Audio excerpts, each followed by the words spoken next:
but you've had some great success in the last couple of days alone. You've sold a 130 and a brand new 130 brokerage boat, a brand new 50 meter.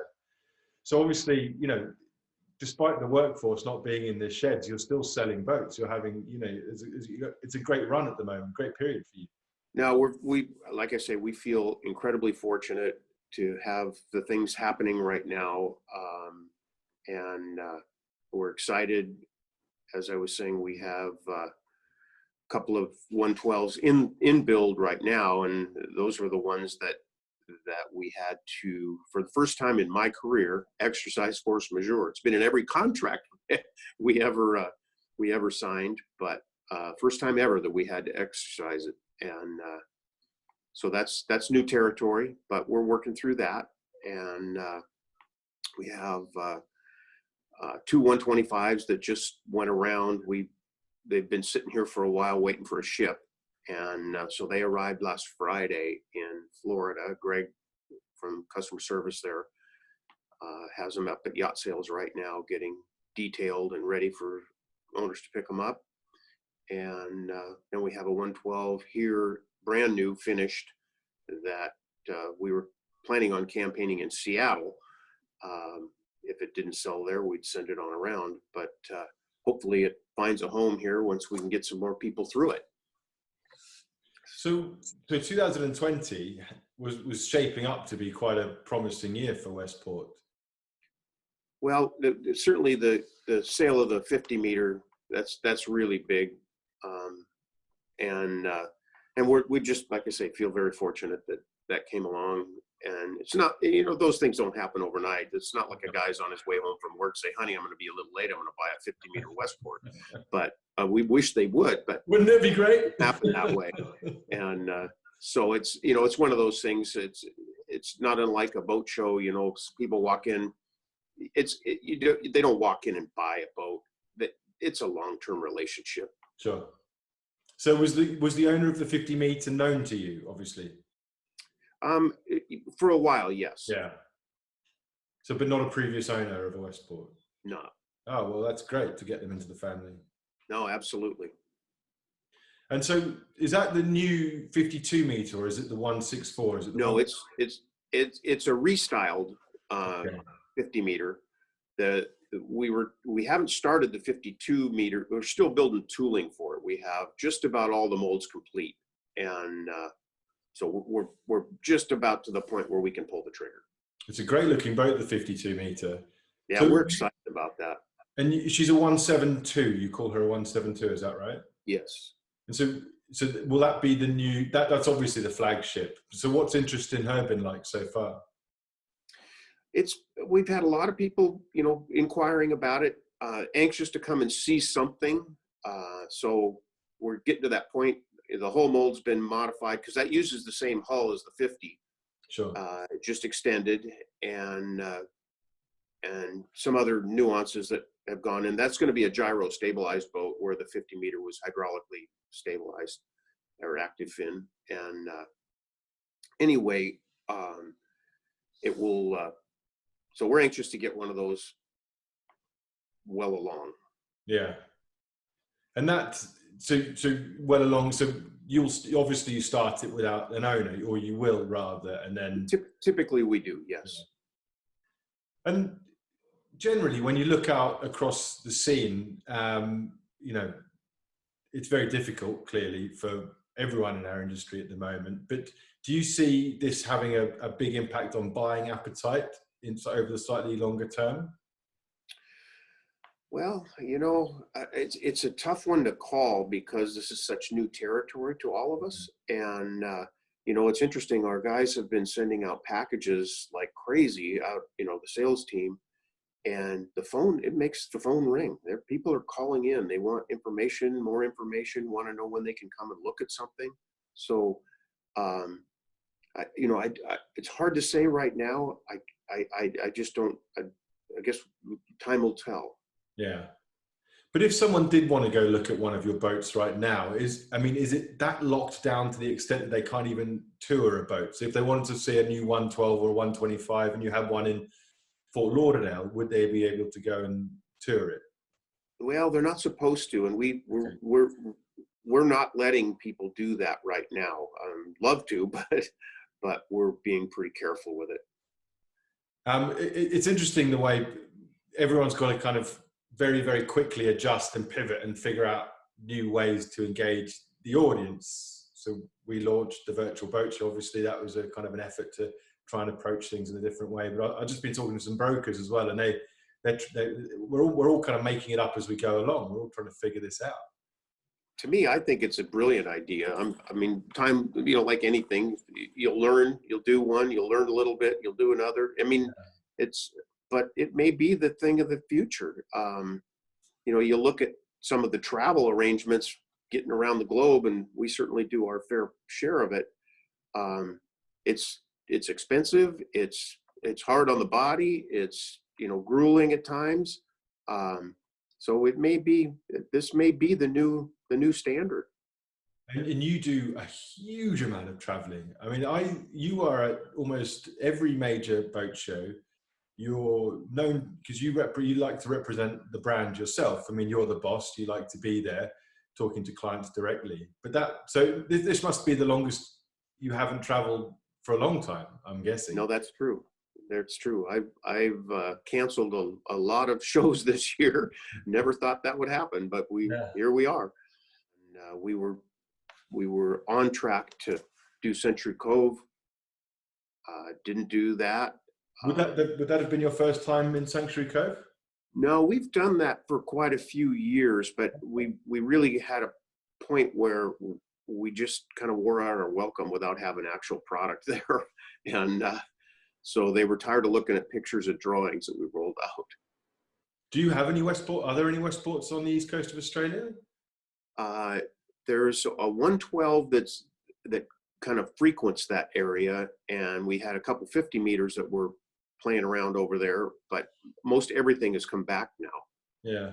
So I don't think there's anything in the region. It's quite a good market, the Australian market, or at least it was before this. There was quite a few sales going on down there. Yes, there's definitely an interest there. We get a lot of inquiries out of the area, but again, we need to get product in there. Yeah, and that's always the trick, isn't it? I mean, if it's all well and good having a great product, but if it's not there for people to actually physically look and right. touch, then it's tricky. Yeah, that's for sure. And I can't blame them. No, quite right. How about, so you personally, you're static for the first time in a while. Are you itching to get back out on the road, or are you quite happy to? Well, I love doing the road show. I mean, it is grueling at times, but I do enjoy it. But this has been a wake-up call. It's one of those things that I'm sure glad I wasn't in Singapore or someplace, some foreign country, and got locked down there and been all this time trying to get home. So I feel I'm happy that we didn't make those trips. It's funny because the only thing we can compare it with really is the global financial crisis a decade ago. But at least there was a little build up to that. It felt like, we kind of saw it coming in a way. But this one, it's completely out of the blue. So it's a little over 2 months that lives have been turned upside down. Whole industries have shuttered. It's crazy how quickly it's had an impact. It's so true. Yeah. And as you say, it was so fast but you think about how international travel is. I mean, I can be anywhere in the world tomorrow at this time, and you just think of all of the people I walk past or, stand in line with or sit in a restaurant next to. It's amazing how quickly something like this can travel. Yeah. So do you think that there may be, might have a long-term influence on how we market boats, how we engage customers? It could all shift on a little bit more. I think it's going to make a big difference. Again, I don't know, but I feel like even customers wanting to list their boat, they're going to think twice about, gee, I'm going to have how many people on this boat touching and, opening doors and, just I think it's going to change how people look at the market. Yeah, I think that's right. And you know, you wouldn't think twice about that kind of stuff 6 months ago, but now Right. it's amazing how quickly it can change. Mm-hmm. How are you personally kind of staying sane? Obviously, you're getting out of the house and getting to the office. What else do you do? No, I like that. I get in early in the morning and I'm here for half a day or the like, and longer if I have, activity going on, but otherwise I head home. But I have a pretty good sized piece of property and some pretty industrial equipment, excavator, bulldozer, that kind of thing. Oh, So really? when I get stressed up, I just go dig. It's a great relief. Yeah, there's just holes all over your property. Yeah, yeah, there's a few of them. That's amazing. Um, what about if you cast your mind forward, kind of 5 or 6 years? Can you just talk us through about the kind of what the 5-year plan for Westport is? Assuming we're out of coronavirus and by July or August things are relatively back to normal. What does the future hold for Westport Yachts? Well, we just want to build boats. That's what we love doing, and that's what we're good at. And so we're anxious to get this behind us. We're anxious to, we've got some really neat new product coming out. The family's invested very heavily in new tooling for both the 52 meter and the 35 meter. We've got some neat things coming to just enhance the current product line. And the old 112 just keeps on ticking. I mean, that is the energy bunny of the marine industry. Isn't that incredible? That model has just been, it deserves an award or something, that model, just for surviving that long, being that relentlessly popular. I Yeah. mean, it's incredible. No, it's an amazing boat, and so, we've restyled it over the last few years. We've put gyros in it. We've tuned up the things that just advancements that have taken place in our industry, and it's like got another lease on life. Away it goes. But it is the model for so many American yachtsmen stepping into the big super yacht kind of territory for the first time. It's so often that model that they go to. No, it really is, and it's one of those things. It's not a bottle of wine. You're not going to make money on it, but it does hold its value pretty well, and so you can get in, you can have a few years of a good time, and you can step out or step laterally or step up, and you're not going to get hurt. Yeah, that's certainly true. But it's the strength of the brand, isn't it? I mean, there's a safety in the brand and there's a safety in that model. So,